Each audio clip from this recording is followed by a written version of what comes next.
Welcome to the Running for Real podcast, where each week we bring you a conversation designed to help you create positive change in your life, community, and planet.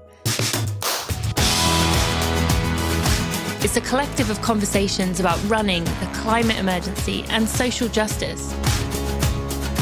Running for Real is for the brave, for those with courage and vulnerability.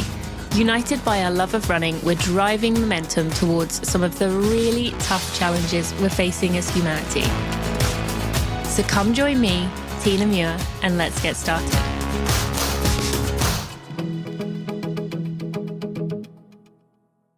Hello, my friends. Welcome to episode 267 of the Running for Real podcast. Thank you for joining me today.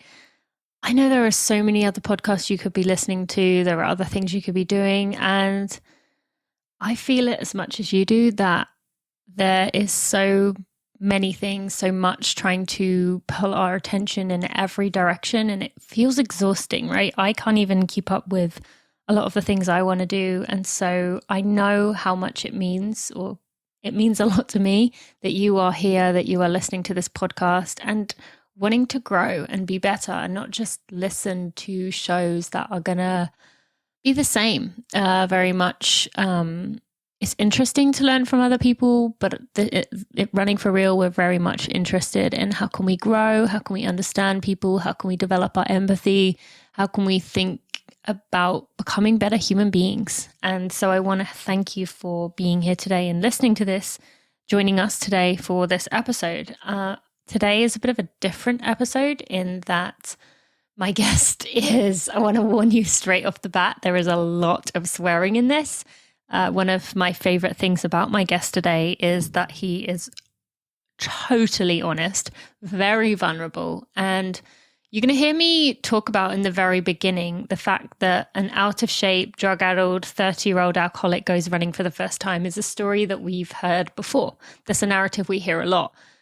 And this one is different. This guest is different. And I read about his story. I then went on to purchase his book myself, The Long Run, which you're going to hear about today. It's just a 2-hour Kindle single. And it was really interesting and enjoyable and vulnerable. And so I'm really excited to introduce you to Mishka Shubaly, who's a best-selling author. He's a musician.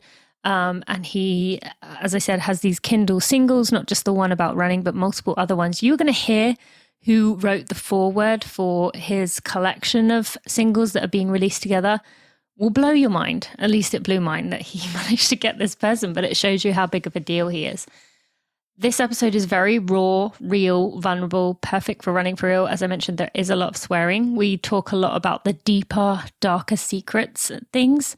And so there's a lot of vulnerability in here. So without any further ado, we are going to get to this episode with Mishka Shubaly. We're just going to thank one of our sponsors, and then we'll be right to that episode. Thank you to Athletic Greens for sponsoring this episode of the Running for Real podcast. Athletic Greens is a health and wellness company that makes a comprehensive daily nutrition really, really simple. With so many stresses in life, it's difficult to maintain effective nutritional habits and give our body the nutrients to thrive. We have busy schedules, we have poor sleep, exercise, the environment, work stress, simply not eating enough of the right foods. It can leave us deficient in key nutritional areas. AG1 by Athletic Greens, the category-leading superfood product, brings comprehensive and convenient daily nutrition to everybody.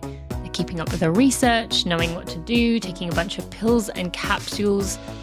It's hard on the stomach and hard to keep up with, right? To help each of us be at our best, they simplify the path to better nutrition by giving you the one thing with all the best things. And I love it.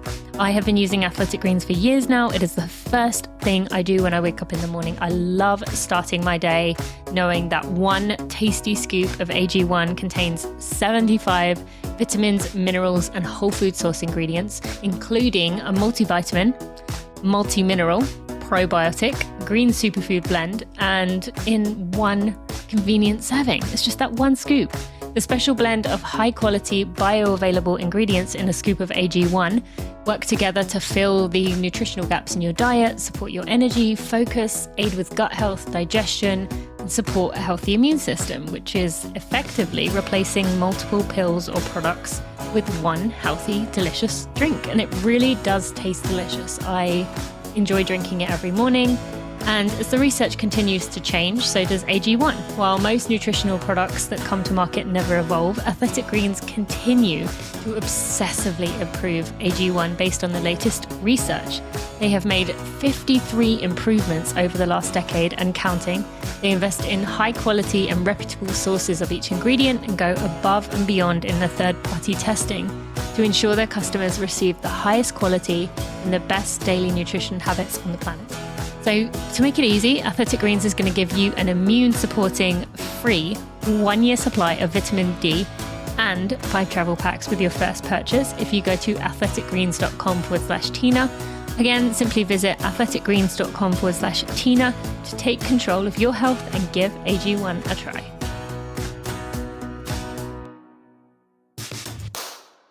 Mishka, thank you so much for joining me today on the Running Field podcast. I am excited that you're here. Absolutely. I'm excited that I'm here too. I'm glad that we finally made it. I know this is, well, you say that though, but you're really exposing me to my audience because the amount of times people say that is probably more than it should. I seem to have a lot of scheduling issues and figuring things out issues with people. So you're exposing me as someone who's not perfect. So how dare you? I'm exposing you as someone who does a lot. And, okay. There you go. Thanks. And doing a podcast is a lot of work and it's challenging. And that's part of why I don't do one. Have you thought about doing one? Because it's the hip thing now, you know? Yeah, no, I know. That's exactly why I'm so resistant to doing it.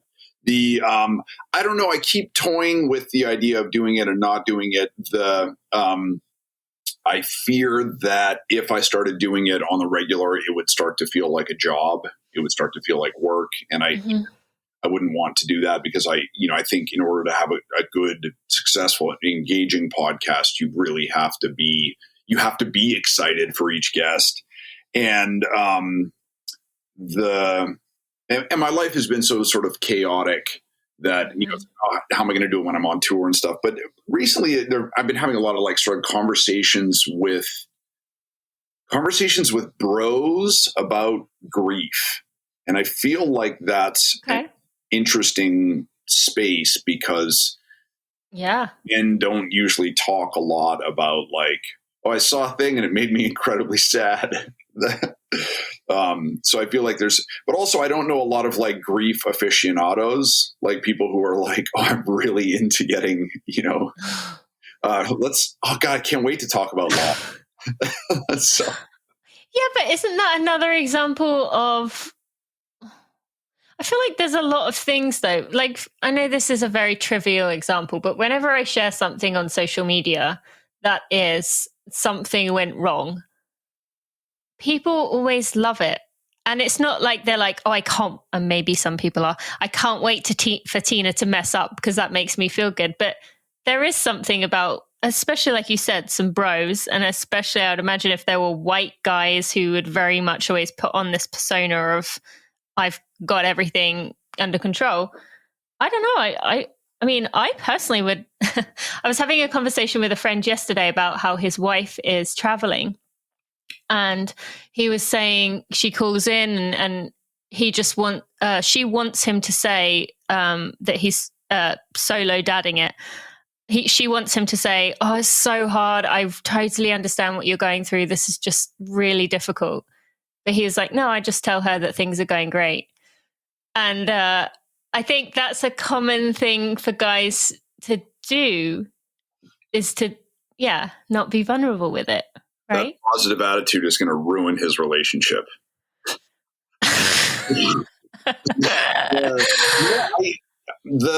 I'm being facetious, but I'm also being sincere. It's true. We root for the underdog, and we and in people's mistakes and weakness and vulnerability, we see our own. And and also, I mean, I don't know, we shouldn't devote our entire conversation to this, but I do feel like like so many guys being a touring musician and writing about what I do and sort of going where I go with my shows, guys will come up to me and I mean, men and women, but it's I guess it's the guys that surprise me. Like men will come up to me after shows and just reveal stuff to me where I'm like, keep your voice down. This is a secret, and it's an honor to be entrusted with those secrets. And also it's a fucking drag because they're like, oh, thank God I got that off my chest. And I'm like, yeah, and you got it onto mine. You had loaded it on me. Yeah. I would carry this, but just so many guys who sort of like walk around with this grief or this weight or this sadness, and and women seem to have been better at creating a space where they can share stories of recovery, of the hardships of pregnancy, miscarriages, the things that aren't specifically women's issues like sobriety and, stuff like that. And guys are just like, oh, dude, that fucking sucks, this weekend. So I don't know. If I'm definitely not doing a podcast, but if I was, that's part of what it would be. Yeah, that's part of what I would want to talk about. Okay, so now we have to backtrack for anyone who's like, what is going on here? I'm a little confused. So we didn't start. I went off on a tangent before we'd even got the first question out. So a best-selling author, musician, and have your book, The Long Run. And I want to begin with saying that your book, I want to say persona within the running world is about this out of shape, drug-addled 30-year-old alcoholic who goes for a run. Many people who listen to this are probably going to say, yeah, I've heard that story before. It's quite a common narrative that we might hear of. And so as if even just what they just heard there isn't going to show them, what's different about here? What's going to make listeners want to stick around and listen or read? Now, I know something, there's a lot of things here and I'm excited to share them. But for a listener who's, let's say with our goldfish attention, thinking, well, I've heard that story before, what would you say there? Well, I'm totally with them because I didn't want to write The Long Run. I didn't want to write about my transformation because I was like, in 2011, that was an old story. And I was like, no, it's bullshit. I'm not going to write another one of those, like, Lifetime made for TV movies, where like the guy learns to run and then figures out all his relationships and it ends with this, sort of sunset, sort of like rosy hued sunset and like, the family reunite because it's bullshit, and that's not what it's like. And my editor who was pushing me to do this, he was like, Mishka, you fool. That's not what I'm asking you to do. I'm asking you to do what you do, to write your version, to write your, I've been writing these sort of like gonzo narratives about the drugs I'd been doing in my failing bands and all this stuff. And he was like, it's the same way that you wrote about that stuff. I want you to write about this thing of sort of like finding yourself trapped in this inspirational narrative against your will, and so I just wrote the story like I was just writing to Dave, writing to my editor, and nobody else was going to see it. And I made it as honest and ugly as my experience had been. And when I turned it in, I was like, this is going to fucking destroy any writing career that I have because I cop to so much, because there's just so much, filth and weakness and, and then the response that I got was wild, so I don't know. I'm probably not the best person to say like, to be out there, flogging my wares and trying to. But that's what makes it special though, right? Because you're not doing that. And like you said, you were very much writing it to a friend or an editor. And everyone in this community, everyone that listens to this show says the exact same thing about the way I go about things. I mean, my questions aren't direct to the point that I've typed out and typed out again until it's the exact question I want to ask. I do these things called together runs where I take a microphone and just talk into it. And you can imagine on a run, like where your thoughts go. And sometimes I need to go to the bathroom and I'm like, I'll be right back. And I pause the recording and I come back in. Like, you know, there's no hiding there because everyone knows that sometimes when you're on a run, you have to go to the bathroom. But I mean, it's interesting that this came out in 2011 because now people are openly saying and craving this. But back in 2011, there was still very much of a, we hadn't really understood the impact of seeing perfect images everywhere and thinking that everyone had their stuff together. So I love that you had it come out then. And that had to have been, when it was published, very vulnerable and raw. And at that time, all that was available with this narrative was that self-helpy guy struggles, but then here's the lessons he learned. And I'm going to put this quote that I'm going to stick on my laptop to remind me of every day. So tell us about that part of it, of when it came out. It must have been quite jarring for many people who had only known of the self-help, like, you got this kind of way of speaking. Yeah, there was one like specific reaction that I got from one of my bandmates. His cousin was a sort of high-powered literary publicist, and she would come to our shows, you know, to see the band, where I would be shit-faced, and you know, I could always play fine drunk, but it was like before and after that things got, you know, really sort of sloppy or gross. And after I published the long run and it was sort of like going everywhere, she read it and then she wrote me this email where she was like, you know, Mishka, I really don't know what to say. I feel like I owe you an apology. Like, I just thought that you were this sort of like lumbering drunken lummox, and I had no idea that like what was happening in your life and also what was happening in your head, that you had any kind of internal life, or that you were sort of thinking and feeling and stuff as you were going through this. And it was like, I still have that email, you know, I mean, it was sort of like a great honor to get that from her, and also kind of an insult. You know, and I appreciate her being honest about, you know, what she thought of me.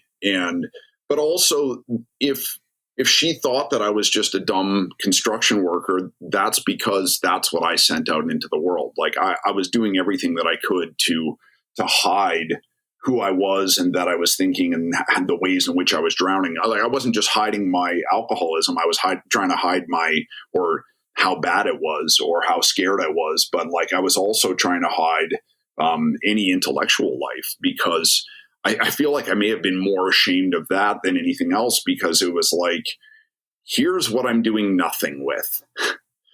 And then the other reactions I got from people were, you know, I thought it was just going to be like, I mean, Tina, this is what I do best. I get shit wrong. I got it so wrong. You know, it was sort of publishing to Kindles and iPads and stuff like that. So I just assumed it would all be sort of like young tech bros who were drawn to that. And then I also thought it would just be sort of, it would speak to like nihilistic shithead drunks like me and no one else. And I found overwhelmingly that my readers were women. And that led to finding out that overwhelmingly women read a shitload more than men do. An interesting part of a larger conversation. And then also, you know, I got emails and messages from people, who were like, oh, I'm not a runner, but this spoke to me, or I'm not a drunk, but this spoke to me. I haven't gone through anything like what you did. My issue was, eating disorder or PTSD or emotional abuse or incest or none of these things. I just get down sometimes, and reading this like spoke to me, and it was such a transformative experience for me, like publishing it and then sort of hearing the response from people, because I realized that I had felt so alone and so isolated. And that was my own invention in my head, that even up to the point of publishing. Yeah.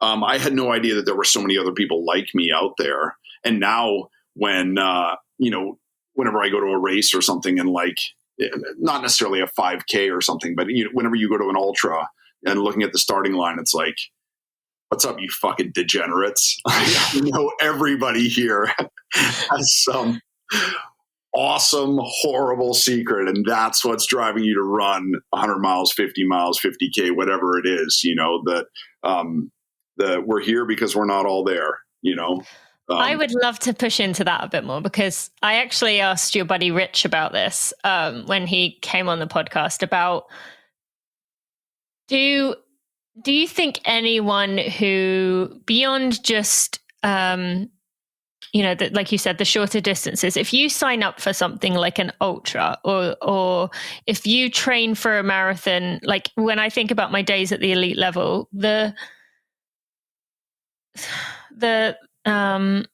lack of just belief in who I was as a human being was so low. The thoughts that went through my head, I wouldn't want to go back there. And so do you think there is anyone out there who is running those things because they don't have something to run from, they don't have something to hide from? Now, Rich said he did think that there were cases of that, but I'd love to hear your thoughts.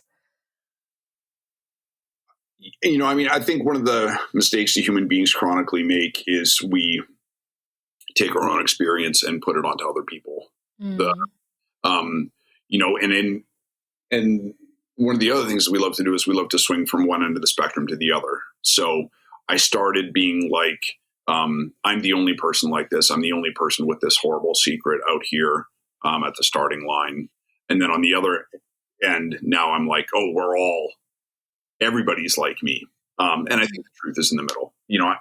I do think that there are people who just enjoy running, and they're like, I did a marathon and that was fun, but I still had a lot more in the tank, so I'm going to go and do a 50 miler. And those people may be the biggest freaks of all. If you're not out here running because you're damaged, then you're really damaged. I'm being flip about it, but I think there's, also if you're racing a 5K or a 10K at an elite level, that's different than somebody who like made a drunken bet with a friend and like, okay, we're going to go run this thing, man. And this is that's one of the things that I love about runners is that we're such a diverse group that it's almost impossible to make any. So true. It's humanity, right? That's who's running. And everybody runs for different reasons and gets different things out of it. And, to try to say, a typical runner thinks this or does that or cares about this, that's just quicksand, Yeah. Running drives me nuts. And I get frustrated with it easily, in part because I'm 44 and I'm a large guy, and, my knees, my hips, my feet, starting to mutiny, turn against me. But I will always champion running because it's the most democratic form of transportation, and I mean transportation getting from one point to another, and I also mean getting from inside your head to out in the world or to reality. It requires no equipment. You and I could just hit pause right now, walk outside, start running. We'd be running, right? There's no prep, there's no warm up, there's no gear. You can literally run naked. There's no training necessary. You know what I mean? There's every, of course you can do all the, $300 kicks and all that stuff. You can dress it up as much as you want to, but also you can strip it all the way down and it's still running, Yeah. Yeah, I'm getting all like excited about it now. I just had a vasectomy. And so I've been convalescing for the last week, and it fucking sucks because, I don't really have a great frame of reference for this, but, I feel like it's hurt less than having a normal period, but also, it's the kind of thing you need to just wait and give your body time to heal before you go back out there and start running or lifting heavy things or stuff like that. So it's been maddening for me because I'm like, I mostly feel okay, but yeah. I know that if I do too much today, then I could be out for a month. So it's kind of like when you have your wisdom teeth taken out and you're like, I'm not running or not doing much because of my teeth. Like, how does that make any sense? But yeah, you're right. If you push it too far, then in that case, stitches come out and probably something similar. But, so tomorrow is my first day back running, and I feel like I'm a fucking head case because I haven't been able to run, for a little over a week. But yeah, I can't wait to get back to it.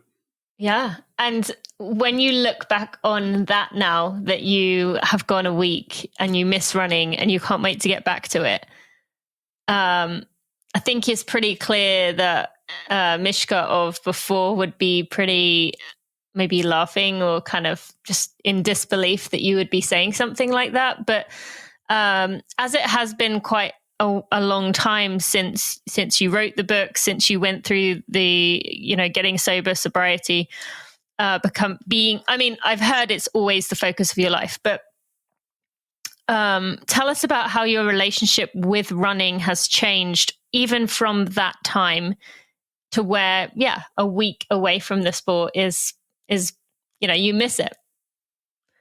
I feel like my relationship with running has actually gotten a lot healthier because before COVID, I was trying to do a million different things. And then I would sort of I would run when I was home, or I would run when I had time, or when I was able.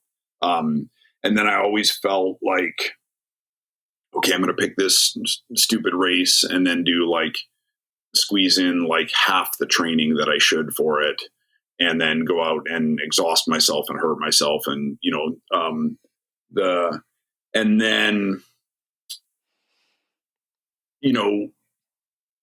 whatever, 16 months ago, I had a big European tour booked for the summer playing music, and it's so hard to run on the road that I got to a point where I was just like, okay, I'm just going to not pack my running shoes, because you're traveling through Europe on the, with a guitar and an amp on the train and stuff like that. Your shoes are one more, and I just wouldn't run. And every morning I would wake up and, and look at my shoes and I'd be like, oh, fuck. And I'd have 3 minutes till checkout, and it would just make me feel bad. It would make me feel worse. But having to quit touring because of COVID is sort of like having to get sober in jail, where it's not an ideal situation. However, you're like, oh man, that shit was killing me. I haven't been able to tour. So I've been able to run much more and with much greater consistency. But I have had, lots of injuries, and that's forced me to reframe how I'm running and what I'm running for in my head. And before it was always, what are you training for? And, are you training for a marathon? Are you training for an ultra marathon? and now the muscle that I'm trying to keep in shape by running is just the muscle between my ears. I just run for my mental health now. So I run probably like between 3 to 5 days a week, short ones from like 3 to 8 miles. And I don't think that's short for a lot of people. I don't track my mileage. I don't track my time. I don't bring my phone with me. I have a couple different running buddies who I run with. My friend Ed, who lives up the street, he is, how do I say this in the best possible way? He is a chatterbox. Every morning when I go over there at like fucking 5:30 in the morning, and I'm like, this is the end. I'll never run again. Like I'm not ever going to wake up again. This is, I do something to my body, like I'm broken. And I show up there and I'm like, maybe he'll have slept in. Maybe he slept through his alarm and I can just turn around and go home. And he's there sitting on his front lawn like he's been fucking waiting there for me all night like a dog. He practically licks my face like, you ready, champ? You ready? Like, let's go. Oh, and then I'm like, Ed, what the fuck is wrong with you? And then we run, and then 45 minutes into it, I'm like, oh yeah, no, this is beautiful. Like the sun's coming over the canal, and like it looks like a postcard, and like I'm here with my friend, and we have this great relationship where we can sort of talk about anything, and it's not like a bro relationship where we're talking about sports or whatever. Ed's like, I read this poem the other day and it really touched me. I want to share it with you. So it's, I always have to get coaxed into it, but I guess I'm like, I've been running long enough now that I know like, just give it a minute, like the magic will come back.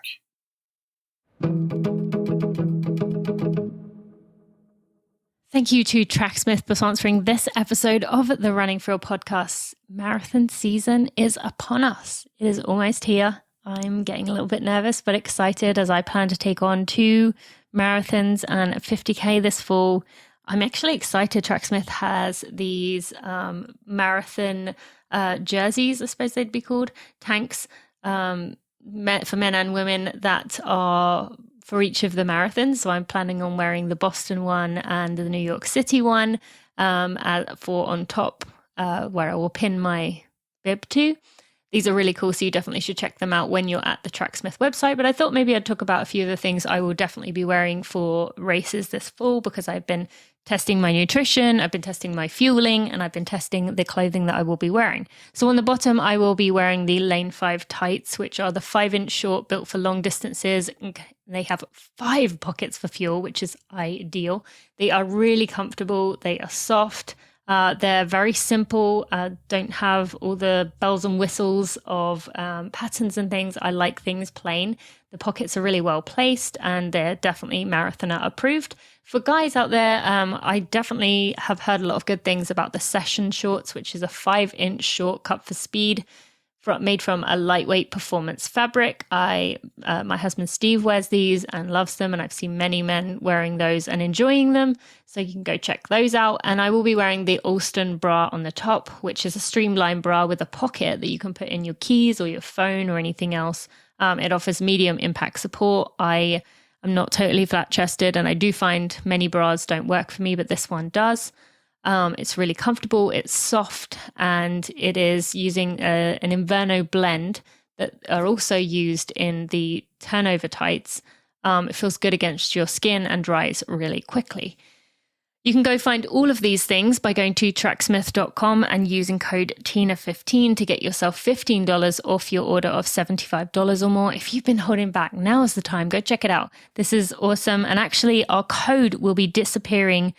The next time you hear an ad, our code will be gone. It is switching out for a giving code instead. We're going to be giving back to Runners for Public Lands instead. So if you have been holding back, now is the time. You are going to lose out on that $15 off $75 or more. So go to tracksmith.com, use code TINA15, only available for 1 more week.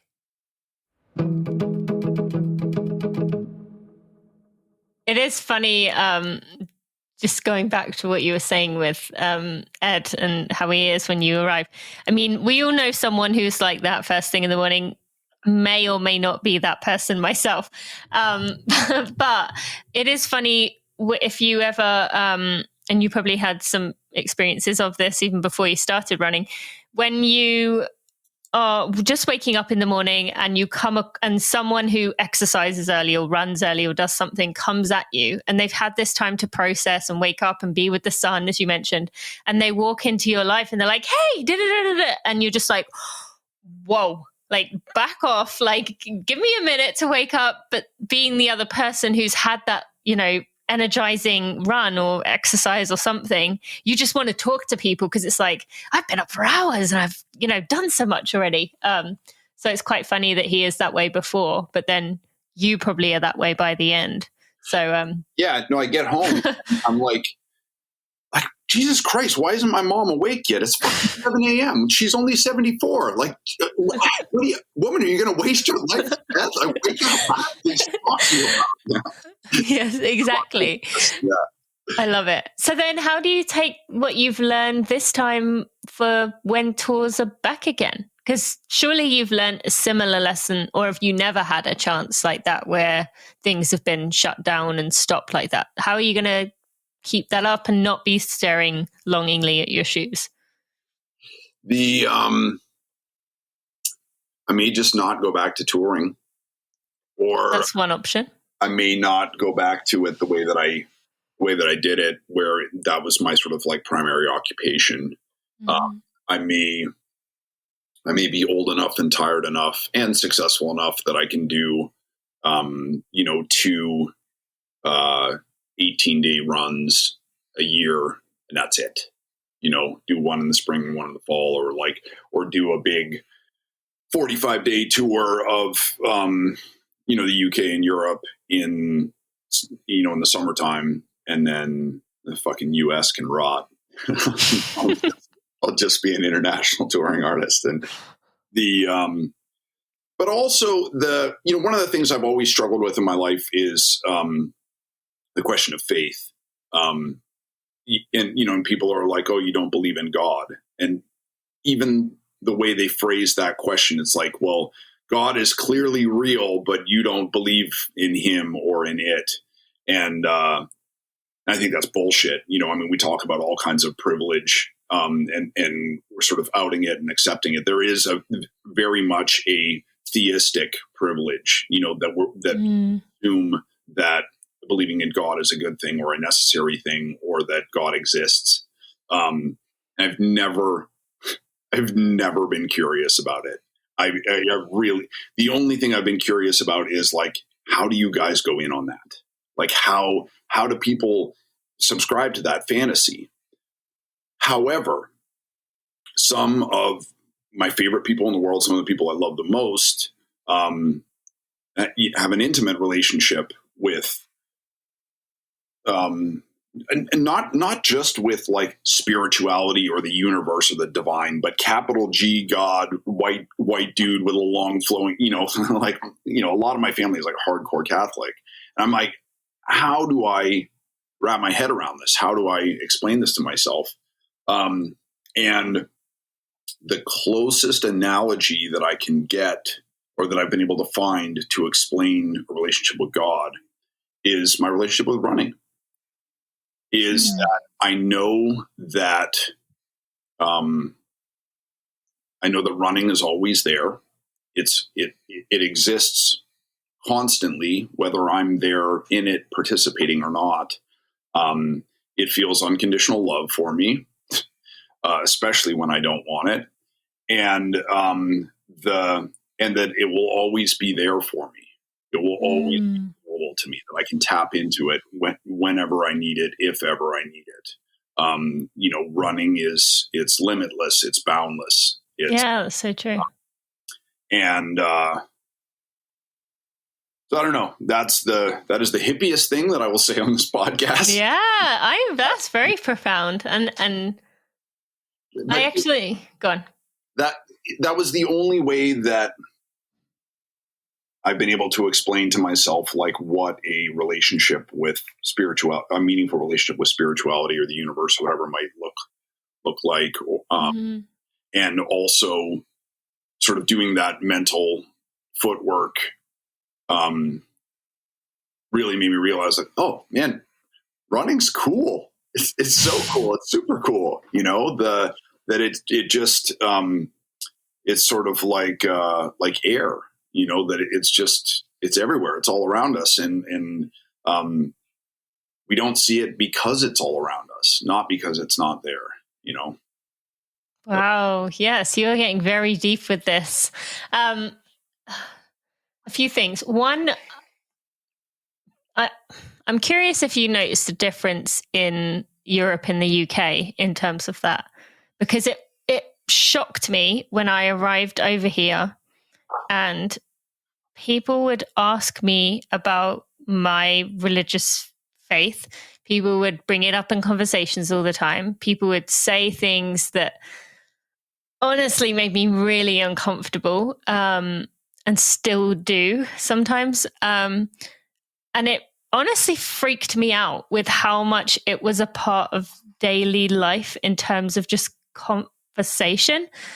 Because in England, at least where I was raised, we didn't really talk about it at all. It was very much a private thing. I could maybe tell you one or two of my friends at home who I know are quite religious, but that's it. I have no idea with the rest of them. So yeah. Where are you from, out of curiosity? Like in the UK? Yeah. Just north of London. Okay. I've toured over there a bunch, so in my own curiosity, I feel like, all right, I'm going to just make a bunch of sweeping generalizations here, so brace yourself.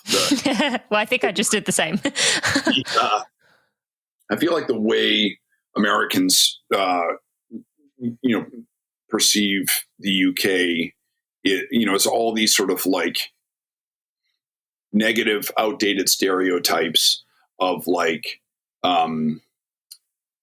the Queen, the church, bad food, bad teeth, a lot of shit that has to do way more with like Scotland or Ireland than actually, the UK. But my experience, having spent a lot of time over there and toured over there a lot, is that folks in the UK, we have as bad or worse teeth here. We have as bad or worse food here.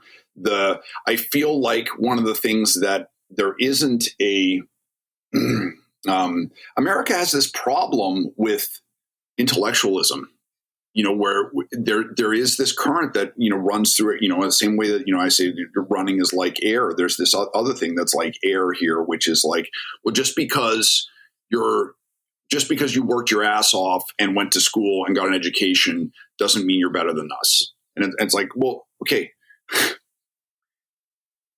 To me, what you're saying is just because you're better than us doesn't mean you're better than us, which fuck you. It's hard to go to school. It's hard to get an education. It's hard to take on that challenge of learning, to say, here's a thing that I don't know, that I don't understand, or here's a long held belief that I'm going to interrogate now. That's an honorable pursuit.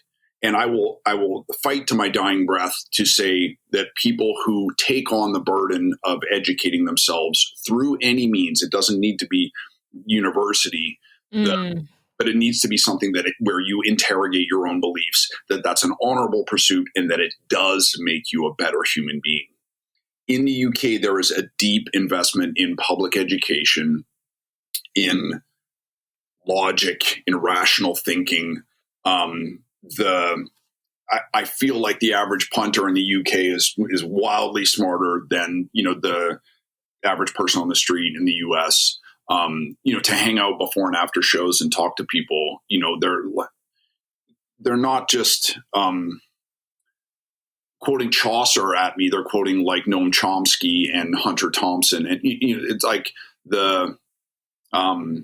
so and people say, oh, America was a country that was that was founded on religious freedom. It's like, no, that was the PR spin. America was founded in religious zealotry.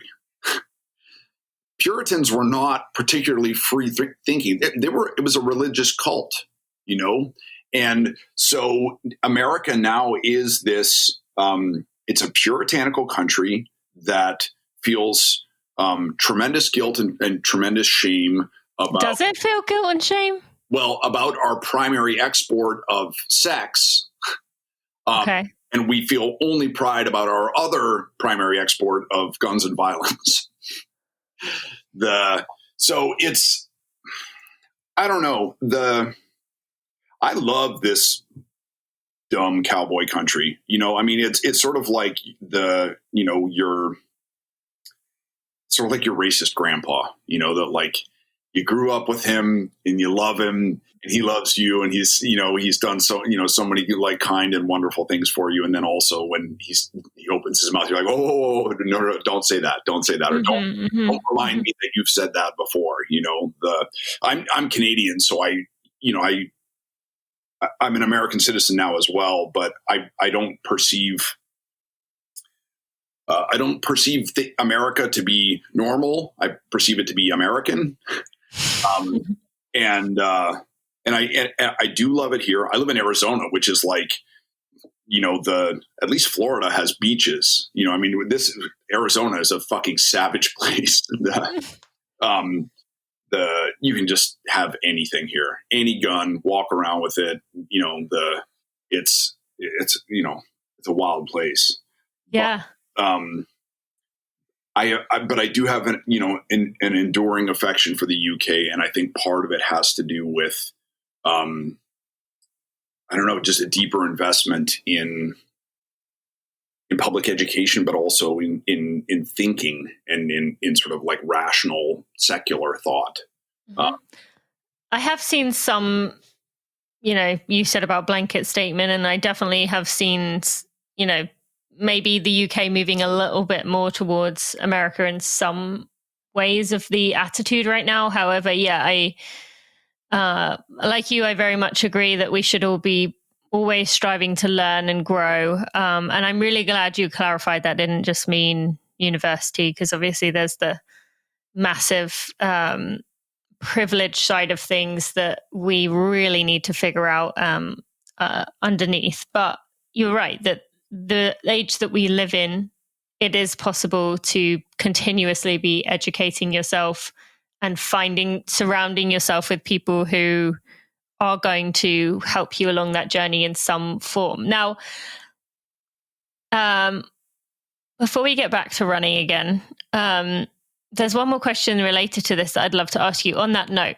So when it was my birthday a few months ago, I put on my thing like, this is 33. And you said something like, I would kill to be 33. Would you? Like, I mean, not literally, would you kill someone? But like, would you want to be 33? Or whatever age? Before I respond, let me say I love you for calling me out for a comment on your Instagram page. There's this thing that happens cyclically where somebody's like, oh, I can't believe I'm 28, and then somebody else is like, 28, I would murder a school bus full of kittens to be 28. And then that person posts, well, this is 39. And then somebody who's 53 is like, 39? That's the real cycle of life, is us, posting snarky comments on other people. It is part of its, part of its nostalgia. Part of it is I do have a lot of frustration with my body, and that's like one of the things that I'm struggling with right now. I remember being a kid and like my dad got a sports car and fucked his secretary in his 40s, 40s or 50s, I'm not sure, but right around that time, and I was like, oh, this like midlife crisis thing, it's bullshit. It's just a punchline. It's like a sitcom joke. You can see it coming from a million miles off. Like, why would like my dad's a smart guy. Couldn't he have seen that coming? Like, why is he sort of like, flailing around and doing this? I've had a bunch. I'm 44. I've now had a bunch of crazy cars pass through my life, and the only reason I haven't fucked my secretary is because haven't like blown up my marriage and fucked my secretary is because I'm not married and I don't have a secretary. So it's interesting to see. We can sort of intellectualize all the. It's sort of like the mile 18 or something like that. You're like, okay, I've read about this, and I know that my my sort of calories are going to plummet or whatever, or I'm going to get to a point where like I'm going to want to quit running. And then every time that it happens to me, I'm like, okay, no, this is for real. Like now I really need to, I really need to stop running before my teeth fall out. It's like a dream, we fall for it every time. Yeah.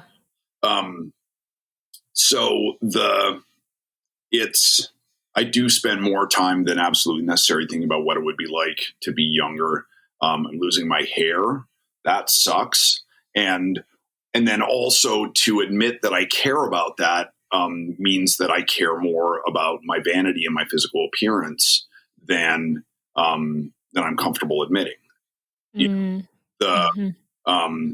I went to go see a band from London in New York just before COVID really fucked us over. This band called Chubby and the Gang, great band.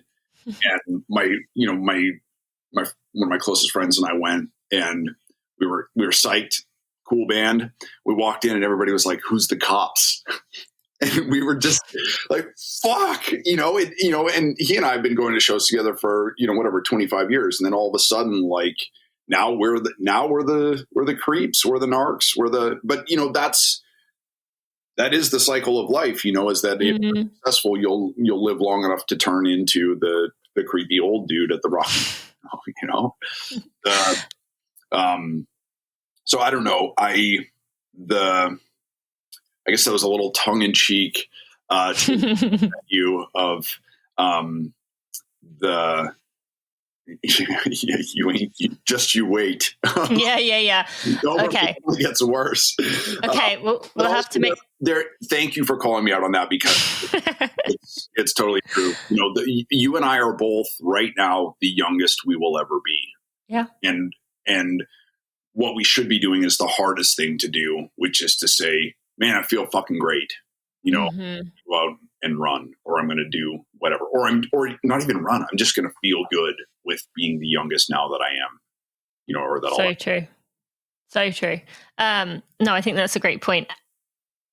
And I didn't, I didn't just ask you that to call you out. I did note it down as soon as you did it. I was like, oh, we're going to dive into that one. But more because, I have a lot of people who say to me all the time, I wish I was this age. I wish I could go change this, change that. I would do this, do that. But for you, with all like we talked about continuous growth, continuous learning, I'm very much a believer that like, if I could go back to my 18-year-old self and tell her whatever, I wouldn't listen because I wasn't ready to hear that message. And in the same way, your book was that moment for many women, as you said, or some men, just people in general.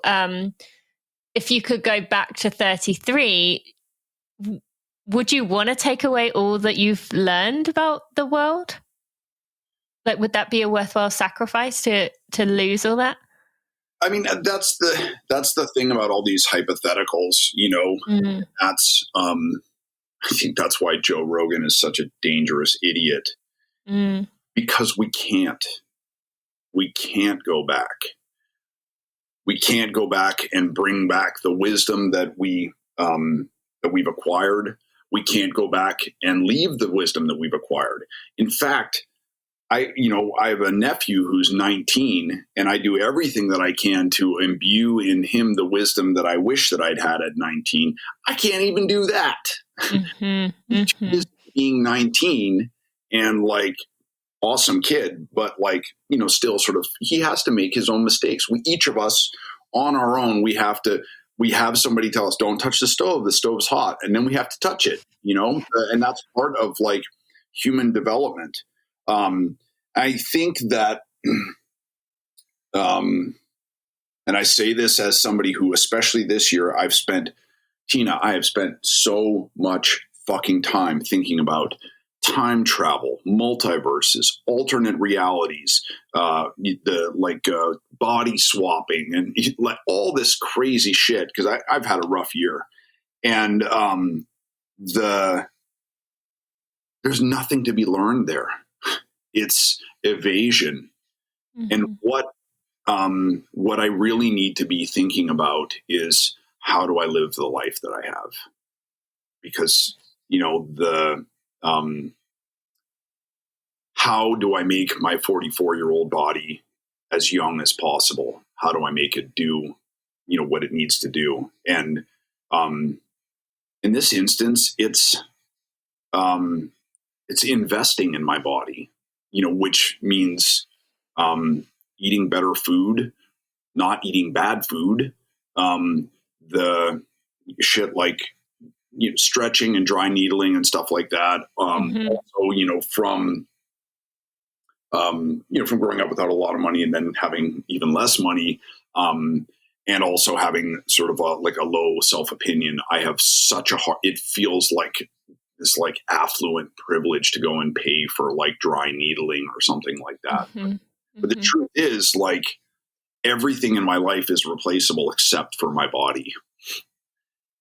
So it's you have one left foot and one right foot, and and you got to take care of them. So I'm trying to force myself to invest more in my body, and also to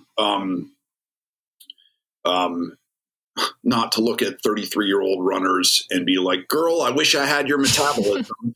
I'd rather look at my friends who are 44, who are still chain smoking, or just, my buddy Hack, who was born with club feet, and rather than look at other people and say, oh, I wish I had what they have, to say, how fucking lucky am I? Man, David Clark, such a great friend of mine. I adored the guy, and he drove me nuts, and I miss him like crazy. But he always had this, I was like, fuck, I have to run today. And Dave was like, man, I get to run today. Mm-hmm. And I never got there. And I never, and I hope I do, that's the I guess that's my goal of, honoring him, is to be able to make that change in my head. Yeah. To say, I get to run today.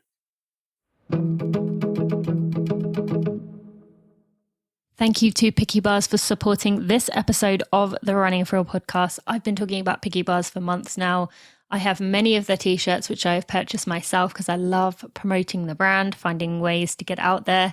They have a big personality. They always try to make things silly, but also being serious about their nutrition and what they put into their products. They believe real food is the best food, and when it's balanced the right way, it can power us through tough workouts, long runs, and when we're feeling hungry, which we always are as runners, right?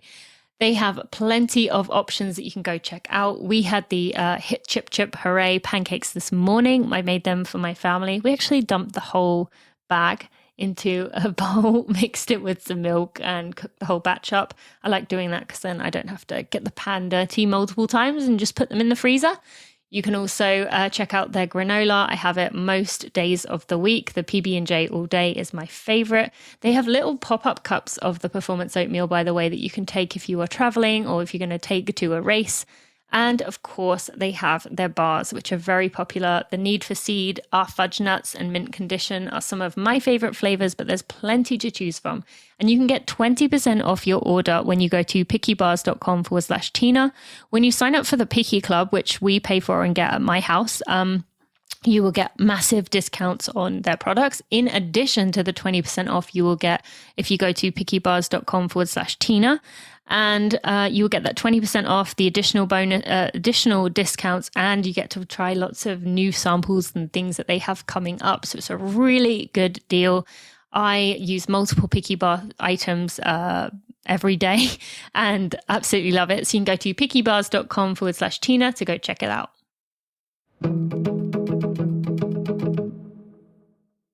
I've struggled with that a lot too, having, come from a world where everything was about the goal. Like I had this goal of running for Great Britain from when I was 14 and I did at age 28.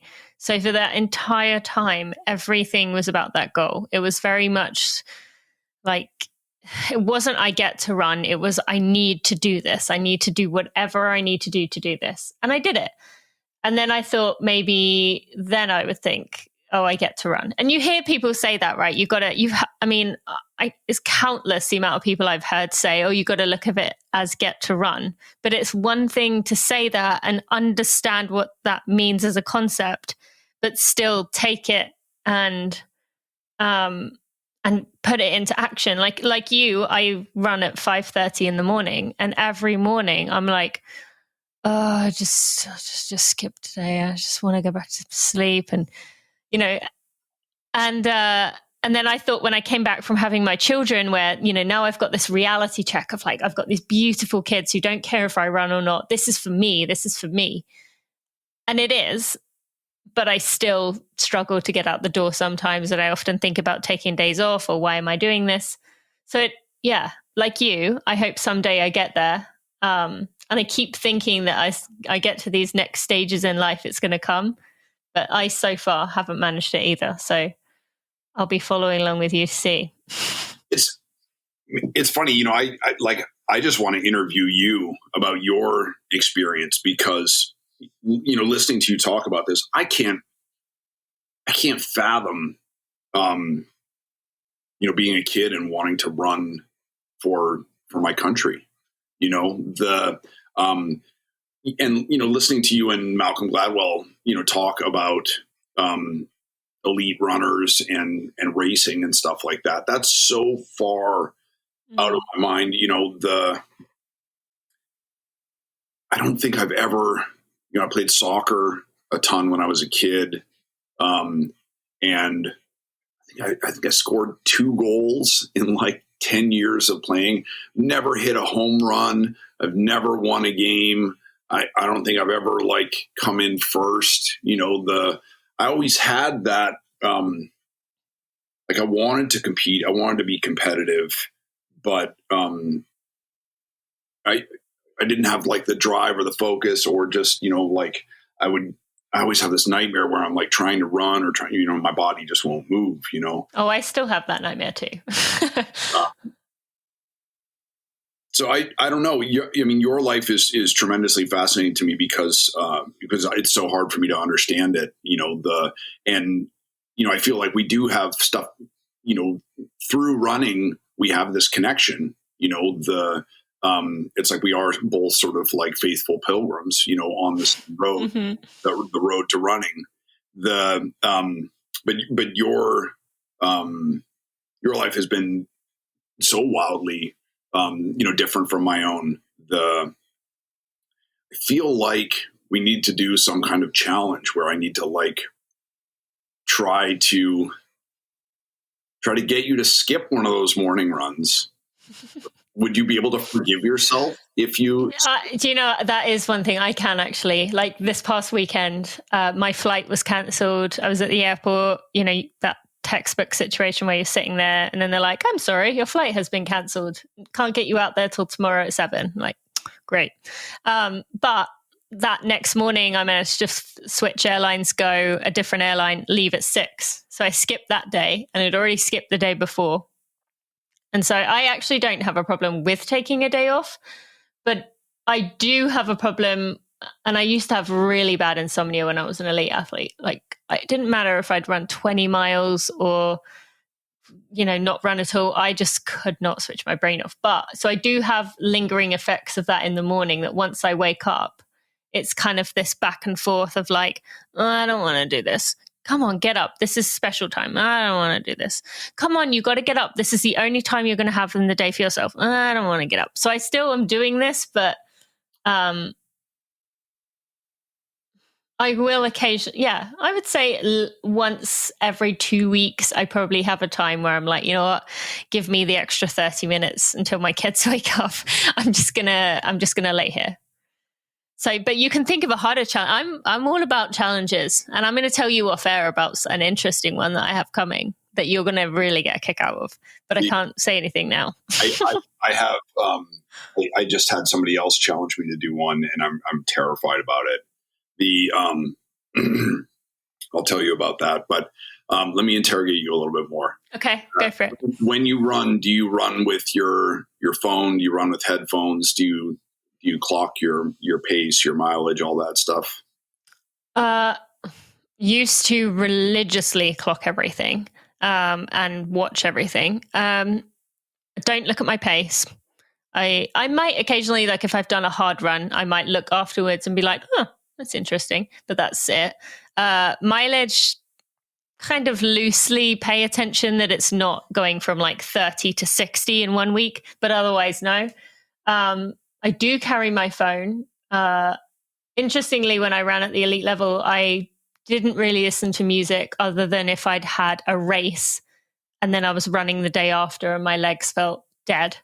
I wouldn't listen. I would listen to something on that day, but otherwise I didn't. Now I listen to a lot of things. And I do those together runs, as I mentioned. So I hold my phone in my hand on that day, but most of the time it's just in my back. And I'm listening to either a podcast or maybe occasionally some music. What does that tell you? Well, because I was gonna challenge you to just to do a run or to do a couple of runs or to do a month where you don't listen to anything, where you don't track your mileage, you don't track your pace, you don't have your phone on you, so that you're just. I know it's harder when you're a mom because you sort of do need to have that tether to the real world. I don't know if I worry about that part though, the mum part, because the sitter we have. Totally 100% trust her and my husband. Those are the only two people that would have the kids, and I feel complete. So it's not so much the kids element. It is more that I love, again, listening, learning, growing.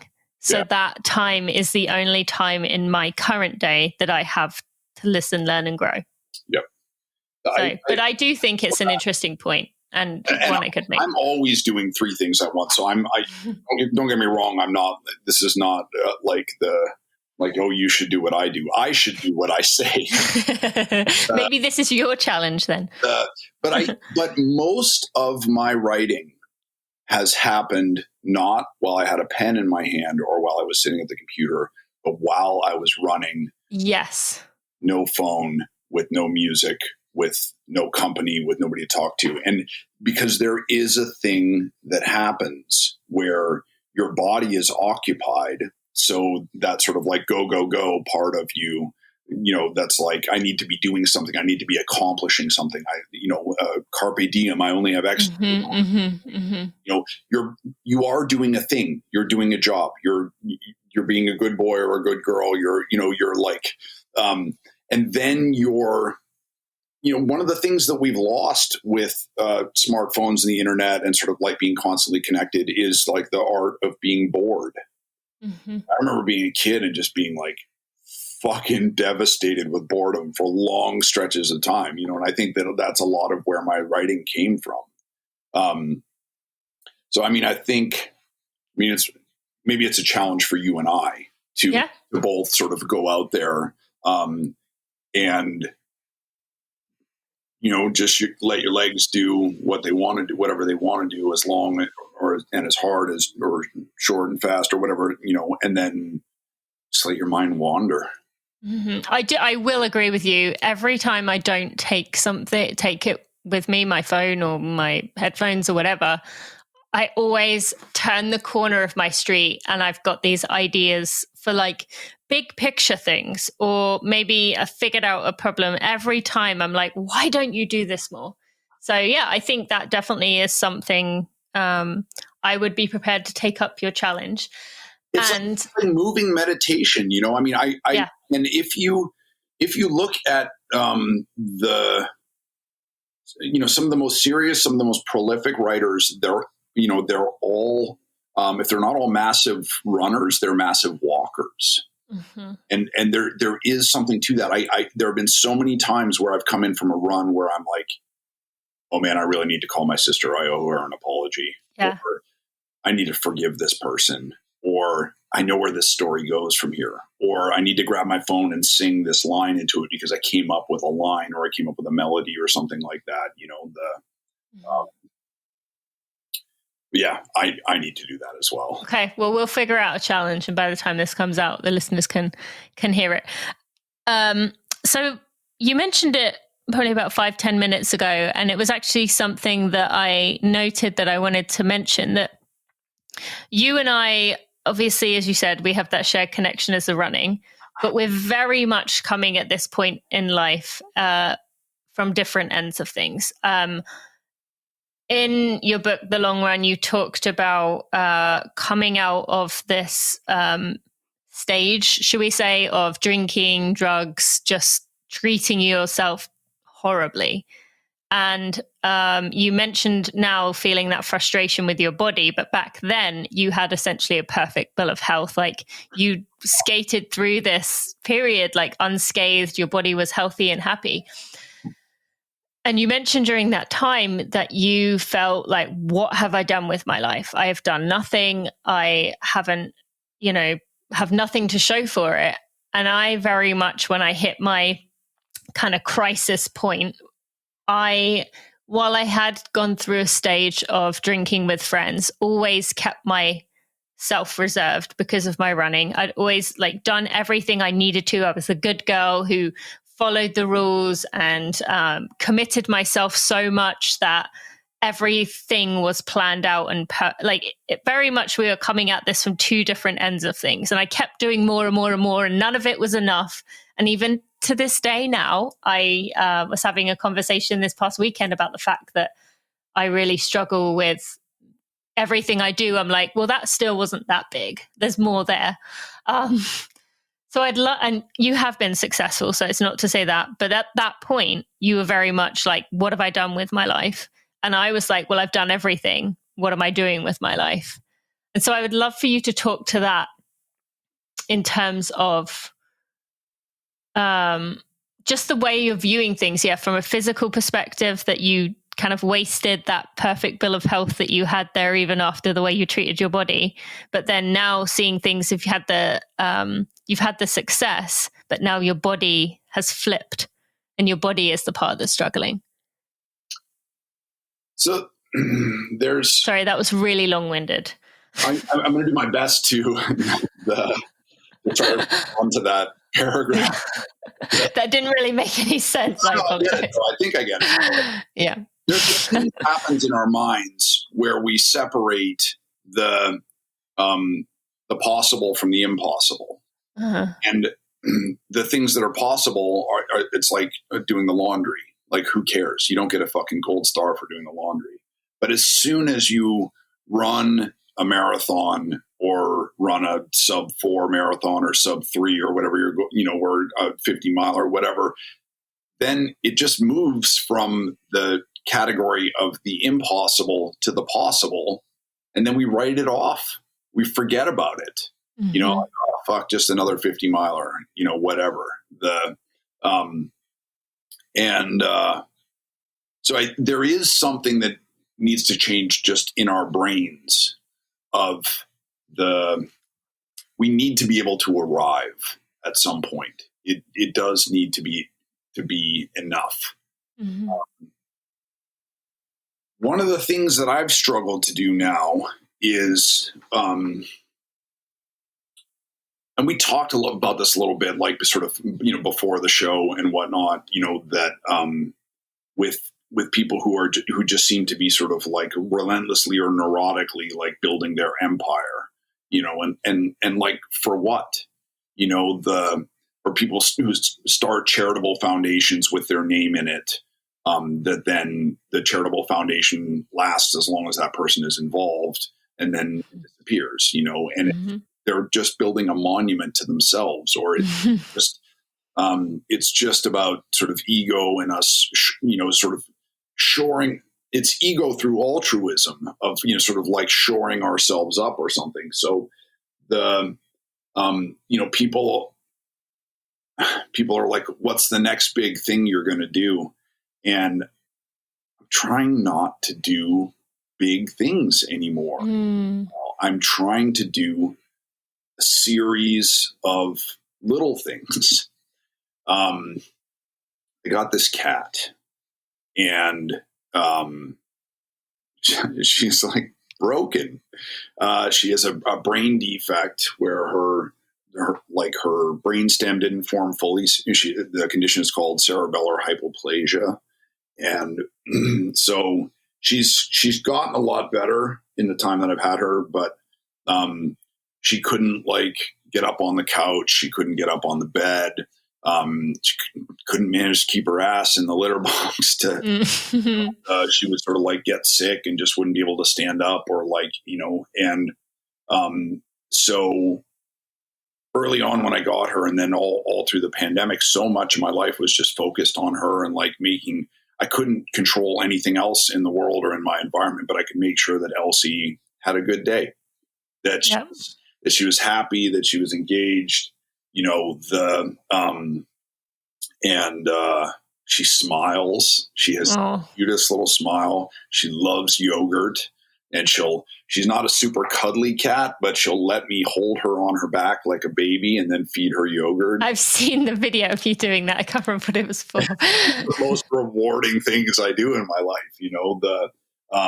I have this disgusting toothbrush here that's covered in cat hair, and some days I'll be able to cradle her and just brush her whiskers with the toothbrush. And the other day, I got her relaxed so much she just fell asleep in my arms, and I was like, "Well, what the fuck do I do now?" I have to do. And I just waited. With her, held her until she woke up. So one of the things that I have a new puppy now too. So trying to get the animals acclimated. And so one of the things that's on my job list right now is to spend 10 minutes with Elsie, where I'm not watching TV, I'm not looking at my phone, I'm not doing anything else. All I'm doing is scratching her little toes, scratching the tip of her, sort of just taking care of her, focusing attention on her for 10 minutes so that she knows she's the number one in my universe. I love her better than anything else. 10 minutes with Sadie so that Sadie knows I love her number one. Yeah. So I'm trying to just do little things like that where there's no finish line. There's no cheering spectators. There's no award. It's literally the only reward is in doing it. And I'm not, and I can't brag to anybody of I ranked, second in my age division, competitive cat petting. I love that though. I'm an ultra petter. Yeah. You never know what crazy stuff could come up nowadays. It could be something in the future that you do mention. Put it on your resume. My dog once, a couple of years ago, I was living in a trailer, and I would get him to come into my trailer on cold nights to warm me up. And one night I was like, I'm just gonna pat Harley until he gets sick of it. I'm just gonna and he won. He beat me, and my fucking arm.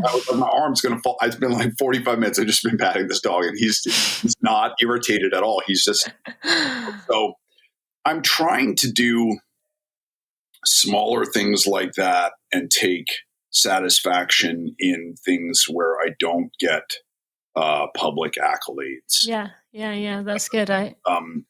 We could all do more of that, I think. In this day and age. I think the getting attention, getting the likes, getting the hearts, getting the favorites, views, getting the listens. That we've. I'm trying to bring my own validation to some of the things that I'm doing. Yeah. Does that make sense? Is that No, it does. I definitely do. I definitely think that makes sense. And And thank you for, firstly, thank you for answering that roundabout question that wasn't really a question. But secondly, I think that's a good lesson for us all to hear, because it doesn't matter on what scale it is. We are all doing that in some way, be it, to people close to us, be it to the community we live in, be it to, a public facing thing.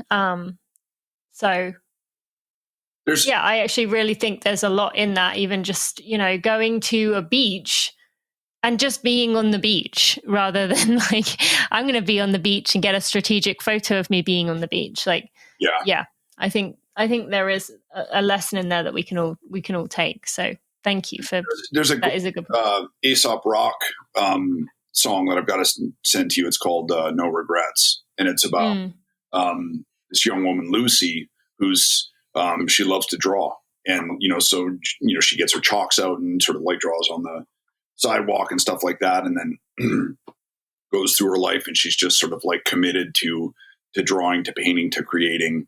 And then, she's an old woman in a nursing home, and somebody sees her work and they're like, oh God, it's such a shame that you didn't do anything with this. And she's like, no, are you kidding? I did exactly what I wanted to do. I wanted to draw, and I drew. I have no regrets. I made my dreams a reality. I wanted to draw, and I did it. I did everything that I wanted to do in this life. Yes. And now my death won't be, it won't be a shame. My death is me crossing the finish line. That, death is the ultimate bucket list item. That my grandma was 92 when she died. She had 17 children. She didn't lose any of her children her entire life. And, when she died, we were sad because she was kind of like the tree of life, but also like, fucking A, woman. You did it, Yeah. And her death was like and she had a great death. She had a great life and she had a great death. And it was like the ultimate accomplishment of a massive life like that. So I am the opposite of all of that. I'm not, that's not who I am. But I'm trying, I'm trying to listen closer to that and pay more attention to that. That's good. Well, that's a good example of where I wish I don't want to say I wish I was 44, but like I look forward to hopefully being closer on that path. As I feel like I'm taking tiny little steps. So maybe by 44, I'll have learned that lesson as well. Okay. As much as I feel like we could keep going, probably need to wrap up here. Mine usually keep to about an hour, so we're over that, but that's fine. Where can people go find you? You mentioned The Long Run is a Kindle book, so I'll put a link in the show notes. But if people want to follow along with what you're up to, where can they go? Let's see.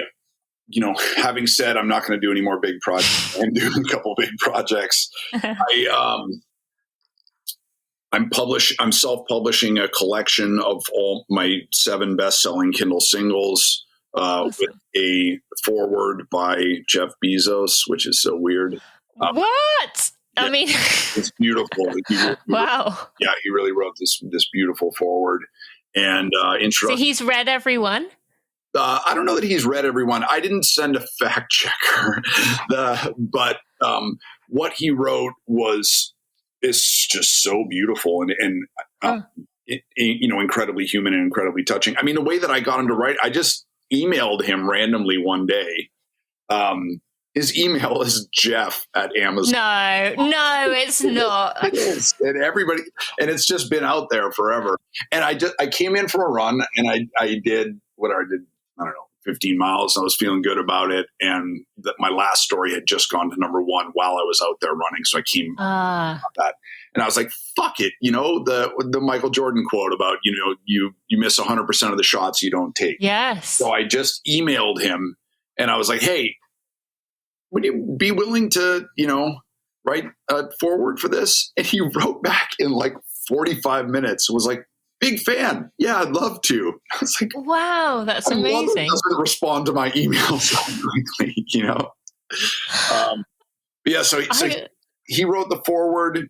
Rich Roll's writing the introduction. I'll be selling that.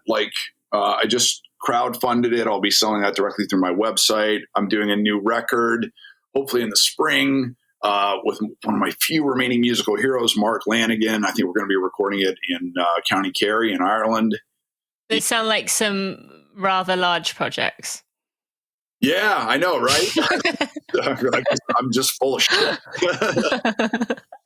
But you're honest about it, which is nice, because we all are with so many things that we talk about and do. So I appreciate that, and I appreciate you. So, but yeah, so people can find the links to the singles, to the. Oh yeah, I'm at Mishka Shubaly on Twitter and Instagram. I'm Mishka Shubaly on Facebook. My website is mishkashubaly.com. That's the good thing about being Mishka Shubaly, is that yes one. Yes, that's the nice thing you got there. Yeah. Okay, well, thank you so much for joining me. I didn't really have any expectations of where our conversation would go, but I love where it did, and appreciate you. So yeah, I look forward to seeing what 54 looks like for you. Yeah, thank you so much for this. This was great. This was a lot of fun. And yeah, let's keep in touch. Before we end this episode, I just want to take a moment to shout out my podcast editor, Jeremy Nessel, who has done such a wonderful job of looking after my podcast, taking out all the mishaps in the episodes, while still keeping in the vulnerability and the realness and the rawness of the conversation.